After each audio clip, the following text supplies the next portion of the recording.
नमस्कार।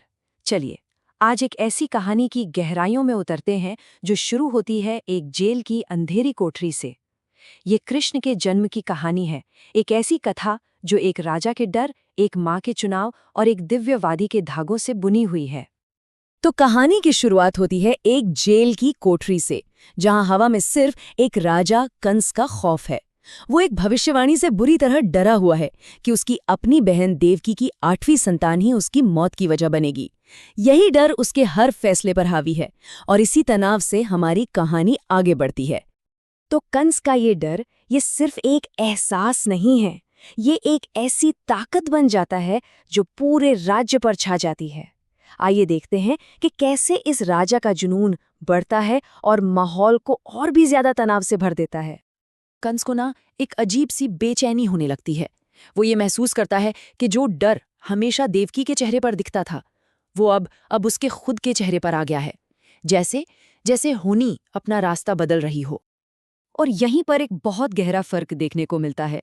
एक तरफ है कंस, जिसका डर बढ़ता ही जा रहा है, और दूसरी तरफ है देवकी, जो एक अजीब सी, एक अलौकिक शांति महसूस कर रही है। और सच तो ये है कि देवकी की यही शांति कंस के डर को और भी ज्यादा भड़का देती है, जिससे माहौल का तनाव अपने चरम पर पहुंच जाता है। और फिर उसी तनाव और डर के बीच वो घड़ी आ ही जाती है, जन्म का क्षण। लेकिन ये कोई आम जन्म नहीं है। जेल का पूरा माहौल अचानक से बदल जाता है।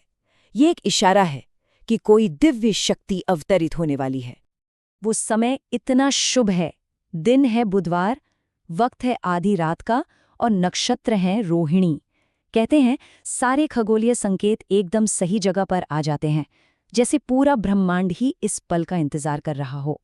और जो जन्म लेता है वो कोई साधारण बच्चा नहीं, बल्कि एक दिव्य स्वरूप है। देवकी और उनके पति वासुदेव जो देखते हैं वो हैरान करने वाला है।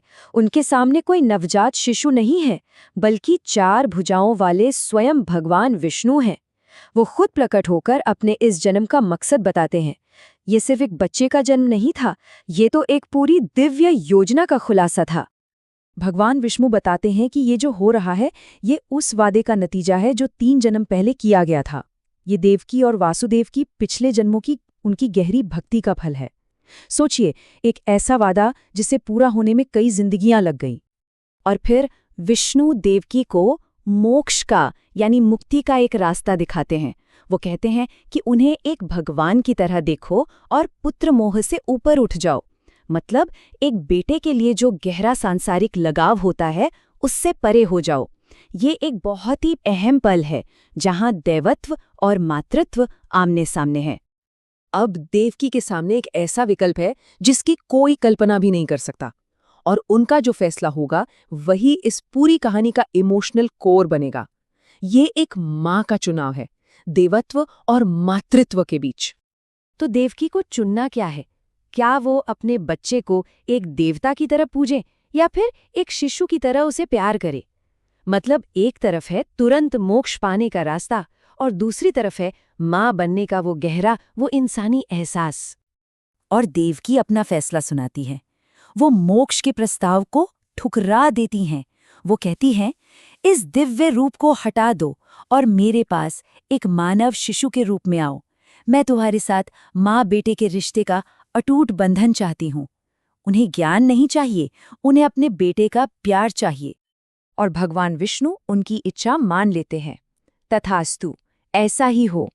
वो वादा करते हैं कि जब उनका मकसद पूरा हो जाएगा तो वो देवकी को माँ बनने का पूरा सुख देंगे। और बस इतना कहते ही वो दिव्य रूप एक साधारण से बच्चे में बदल जाता है। अब वो दिव्य बालक एक असहाय शिशु है, कंस के लिए एक आसान शिकार। उसे बचाने का अब सिर्फ एक ही तरीका है, इस किले जैसी जेल से बाहर निकलना, एक चमत्कारी यात्रा, एक नामुमकिन सा लगने वाला पलायन। तभी एक दिव्य आवाज वासुदेव को रास्ता दिखाती है। आवाज का निर्देश बिल्कुल साफ है, बच्चे को गोकुल ले जाओ, नंद और यशोदा के घर, और वहां उसे उनकी नवजात बेटी से बदल दो। प्लान बहुत जोखिम भरा है और दांव पर सब कुछ लगा है। और फिर एक के बाद एक चमत्कार होने लगते हैं। वासुदेव के लोहे की बेड़ियां खुद ब खुद टूट कर गिर जाती हैं। जेल के भारी भरकम दरवाजे अपने आप खुल जाते हैं और कंस के सारे पहरेदार एक ऐसी गहरी नींद में चले जाते हैं जहां से उन्हें कोई नहीं जगा सकता। वासुदेव बच्चे को टोकरी में रखकर बाहर निकल जाते हैं। उनकी खतरनाक यात्रा के लिए रास्ता रहस्यमयी तरीके से साफ हो चुका है। और ये कहानी हमें एक बहुत गहरे सवाल के साथ छोड़ जाती है। एक देवता, एक सर्वोच्च शक्ति माँ के प्यार में बंधना क्यों चुनता है? वो अपनी असीम शक्ति को एक इंसानी एहसास के लिए क्यों छोड़ देता है? ये एक ऐसा चुनाव है जो हमें दैवित्व और मानवता दोनों के बारे में बहुत गहराई से सोचने पर मजबूर कर देता है।